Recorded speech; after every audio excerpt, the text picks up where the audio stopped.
गुरुदेव आप इतनी कम उम्र में एक कथावाचक बन गए जी। और ज्यादातर देखा जा रहा है कि इतनी कम उम्र के लोग ये इस फील्ड में क्यों आना चाह रहे हैं, बाबा की फील्ड में आना चाह रहे हैं। लोग आईएएस आईपीएस बनने से बेहतर बाबा बनना, संत महात्मा बनना पसंद कर रहे हैं। क्या स्कोप है इसमें? बाबा बनना कोई ऐसा एक हंसी खेल तो नहीं है। हाँ। या कोई ऐसी प्रोसेस भी नहीं है कि जिसको पास करके बाबा बनाया जा सके। तो बचपन से ही संस्कार डाले जाते हैं। ऐसा नहीं है कि हम इस कार्य में सफल नहीं हो पाए, हम पढ़ रहे थे तो पढ़ाई पूरी नहीं कर पाए तो बाबा बन गए, ऐसा नहीं है। दूसरा ये है कि जितनी शांति, जितना सुकून भगवान के पथ पे है, भगवान के मार्ग पे है, उतना और कहीं नहीं है। प्रारंभ से ही हमें वो शिक्षा दी जाती है कि हमें केवल कमाना है और खाना है। हाँ।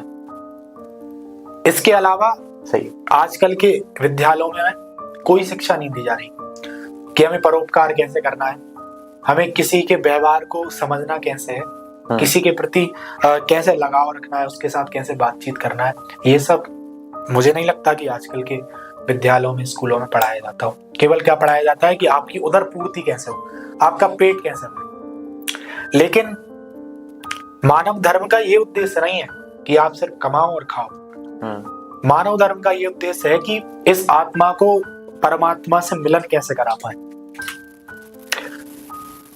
उसके लिए सनातन का पद, उसके लिए साधक का पद बहुत आवश्यक है। आप आईएएस आईपीएस बन करके पढ़ करके और हो सकता है कि अपने जीवन में सफल हो जाए, धन कमा ले, धन अर्जन करके सफल हो जाए, लेकिन जीवन सफल नहीं कर सकते। जीवन सफल तो जब तक भगवान की सन्निधि, भगवान की छत्र छाया आपके जीवन में नहीं रहेगी, परोपकार आपके जीवन में नहीं रहेगा, यदि किसी के दुख को देख करके आप दुखी नहीं होंगे, तो मुझे नहीं लगता कि आपका जीवन सफल है। शायद इसलिए सनातन के प्रति, संतों के प्रति और बाबाओं के प्रति ज्यादा आकर्षण आज के लोग